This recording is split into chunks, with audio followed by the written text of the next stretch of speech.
Hello, আমি মন and welcome back to my another mini vlog. তো আজ ছিল সপ্তমী, আর সপ্তমীর দিন আমি সকাল সকাল ফ্রেশ হয়ে রেডি হয়ে নিয়েছি, যেটার গেট রেডি উইথ মি কিন্তু আমি অলরেডি আমার প্রোফাইলে শেয়ার করে দিয়েছি। তোমরা যদি এখনও পর্যন্ত সেই ভিডিওটা না দেখে থাকো অবশ্যই কিন্তু একবার গিয়ে চেক করে এসো। তো দেখো এখন রেডি হয়ে বেরিয়ে পড়েছি মণ্ডপে যাওয়ার জন্য। আর এই যে দেখো মণ্ডপে এখন চলেও এসেছি, আর এসে দেখি পুরোহিত মশাই এখনও পর্যন্ত যোগাযান্ত্রি কমপ্লিটই করে উঠতে পারেননি। তো সেগুলো এখন যোগাযান্ত্রিগুলো করছেন।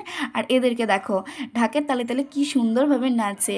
আর তারপরে কিছুক্ষণের মধ্যেই পুজো এখানে আরম্ভ হয়ে যায়। দেন পুজো টুজো শেষ হয়ে গেলে আমরা চলে আসি এখন ফটো ভিডিও তুলতে।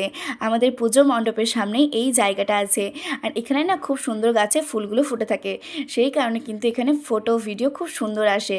তো এখানে আমরা দুজন মিলে অনেকক্ষণ ফটো ভিডিও তুলি। দেন এখন যাচ্ছি আমরা বাড়ি। আর আমরা যতক্ষণ ফটো ভিডিও তুলছিলাম ততক্ষণে কিন্তু অলরেডি সবাই বাড়িও চলে গেছে। মানে আমাদের ফটো তুলতে এতটাই সময় লেগে গেছে যে সবাই মিলে বাড়িও চলে এসেছে। তাই আমরাও আর বেশি ফটো ভিডিও না তুলে এখন দুজন মিলে গল্প করতে করতে বাড়ি চলে আসি। আর বাড়িতে এসে ঠাকুমা যে প্রসাদ নিয়ে এসেছিল ঠাকুর মণ্ডপ থেকে, তো সেটা খেয়ে এখানে এখন বসে গেছি ব্রেকফাস্ট করতে। আর আমি কোনো কিছু খাবো তার সাথে আমার বোনের হাত তো আমরা প্লেটে দেখতে পাবে না, সেটা কি করে হয় বলো তো?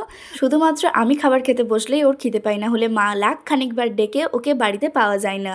আর তারপর খাওয়া দাওয়া সেরে এখানে এখন বসেছি আমরা মেহেন্দি করতে। তো রূপা দেখো এখানে আমাকে কি সুন্দরভাবে মেহেন্দি করে দিয়েছে। ও তো কোনো প্রফেশনাল মেহেন্দি আর্টিস্ট নয়, তারপরেও দেখো কি সুন্দর আমাকে মেহেন্দি করে দিয়েছে। আর এখানে দেখো আমাদের মেহেন্দি দেখে এখানে তিন্নিও বসে গেছে মেহেন্দি করতে। আর তিন্নি হচ্ছে আমার কাকুর মেয়ে। আর মা এখানে তিন্নির হাতে মেহেন্দি করে দিচ্ছে, আর তার সাথে আমি ওর ভিডিও করছি। আর তারপর আমিও কিছুক্ষণ পর আমার হাতটা ধুয়ে চলে আসি।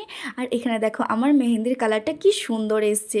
আচ্ছা তোমরা কি কেউ বলতে পারবে মেহেন্দির কালার ভালো হলে কী হয়? তো চলো আজকের মতো এটুকুই। তোমাদের ভিডিওটা যদি ভালো লেগে থাকে অবশ্যই লাইক, কমেন্ট, সাবস্ক্রাইব। টাটা।